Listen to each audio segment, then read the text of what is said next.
Guys, so this is going to be my 5-week pregnancy update, and I will tell you why it's my 5-week in just a minute. I'll start with from the very beginning of when everything all happened.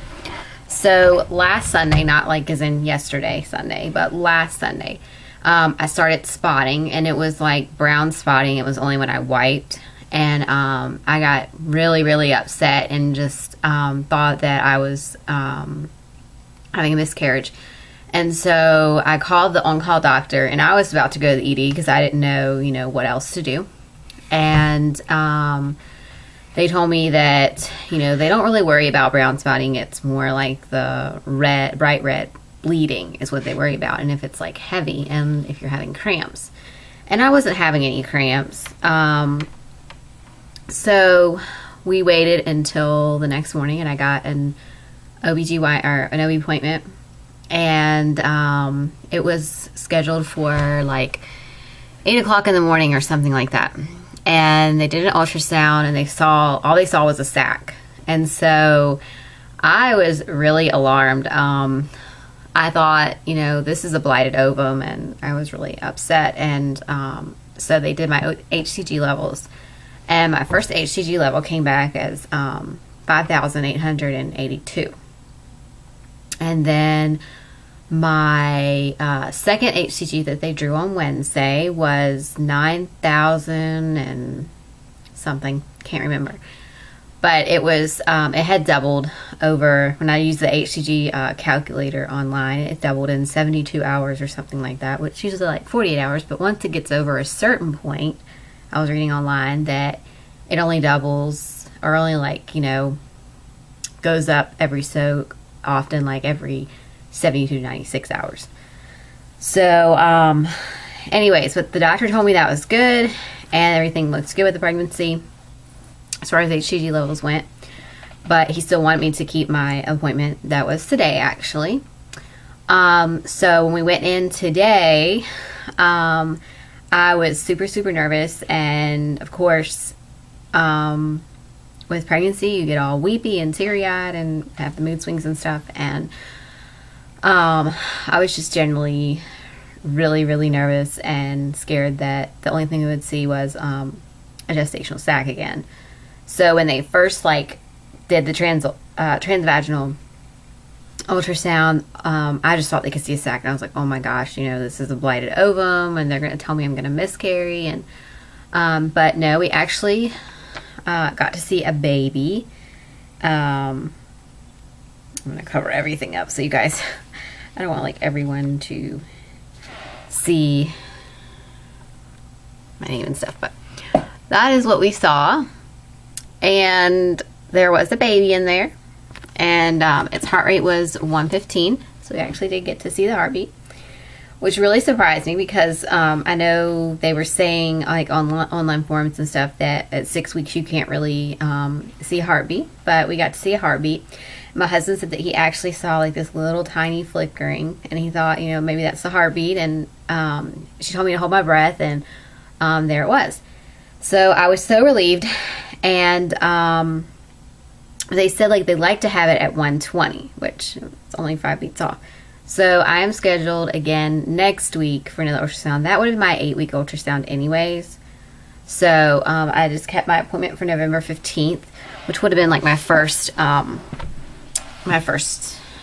appointment for this pregnancy. But since I was having the spotting, and I spotted from Sunday to Friday, what a normal period would be. So, and I just explained that to the doctor, and she was telling me it could have came from the implantation. They said that usually it can happen 2 weeks after implantation. They had seen on the ultrasound last week that there was a tiny little pocket of blood right there. But she said that's mainly from the implantation. So that kind of reassures me that it's not anything to worry about, big or whatnot. So when I went in for my OB appointment today, they did all the stuff that they usually do on a first OB appointment. So they gave me this book, Your Pregnancy and Childbirth, which I have the older version of this book when I was pregnant with Ella. this is the newest version. The other one's like 3 years old or something like that. So anyways, I got that, and I got a bunch of information on like childbirth classes and the neutral translucency, which we do plan on doing that just because I want the ultrasound to see the baby again. So hopefully next week we see the baby as bigger and the heart rate a lot faster. That's what they want. So, but I'm not like too worried over like 5 beats. So anyways, but as far as like symptoms for this week goes, so these will be by 5 weeks. So I'm just gonna have to change all the videos that I've done. So my first video would actually be 3 weeks, and my second one would be 4 weeks. And so this one's gonna be my 5-week update. So according to the ultrasound and everything, my due date now, instead of being June 24th, it's gonna be July 1st. So it's still changing over on a Sunday. So I'll still be doing the updates on Saturdays. Try to get an update by Saturday. You will not see a belly shot at the end of this video because I have not even done a picture of my belly. So I'll probably just show you guys what it looks like, but I mean, there's nothing really there yet. I'm 6 weeks today, so there's nothing really there. But as far as like symptoms go for the week, of course, I was spotting from Sunday to Friday. It was very, very, very light spotting. It was very, very dark brown. And then I had nausea that was on and off, but now like it's kind of throughout the day kind of nausea, and whenever I don't eat or something, like I was eating every 2 hours yesterday because it was just, I could feel it coming on. And it's, I don't know if it's the same as what Ella's, the nausea I was experiencing with Ella, but I figure like that's to come because my nausea started at like 6 weeks and 1 or 2 days with Ella. So it's starting a little earlier with this one because I've had nausea, like waves of nausea all throughout since I found out. And even before I found out I was pregnant, I had like a moment of nausea. So anyways, trying to think of what else I've experienced.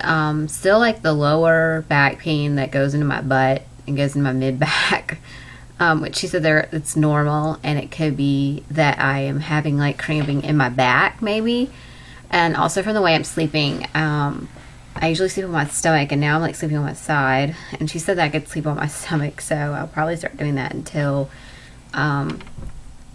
it's absolutely necessary that I have to sleep on my side, because sleeping on my side is so uncomfortable, and I haven't been sleeping well still. I've had like insomnia, and I get up at like 2 and 3 o'clock and I can't go back to sleep, and so that's been a challenge. And like last night I fell asleep at 9:30 and I had to be up this morning at like 5:30 because we had an ultrasound at 7:30. So I'm kind of tired right now, but I'm just hoping that I won't be tired later on, and that, you know, I can just go to bed early again tonight, because I'm just so tired. And I'm always hungry. Like with Ella, I was not very hungry at all because of the nausea. And so far I've gained like a pound, I think, but I fluctuate from like 106 to 108. So this morning I was like 109, and when I weighed here I was like 107. So I don't know if it was, you know, the fact that I ate and my clothes, and so anyways, but I think that's really about it. If you guys have any questions for me, just let me know. Showed you guys the ultrasound picture. Oh, and I bought the same pregnancy journal. I think I showed this in my last video, maybe. I don't know. About the same pregnancy journal that I had with Ella, and this is actually the one I had with Ella. The other one's upstairs that I have for this one. So I just like this one because it's got like each day that you can write something, whereas like all the other ones had it for like each week. So I like that one, and that's what I stuck with. I will probably do a scrapbook of my belly shots and all, like I did for Ella. And if you want to see those, I have a video posted way back, probably a year ago or something, I think it's titled How I Captured My Pregnancy Memories or something like that. And I did the pregnancy journal, and I did the scrapbook for Ella. So when I get a little more energy, I'll start that. But like right now, I'm just so tired and just want to sleep all the time or eat all the time. So anyways, but if you guys have any questions for me, just let me know, and thanks for watching.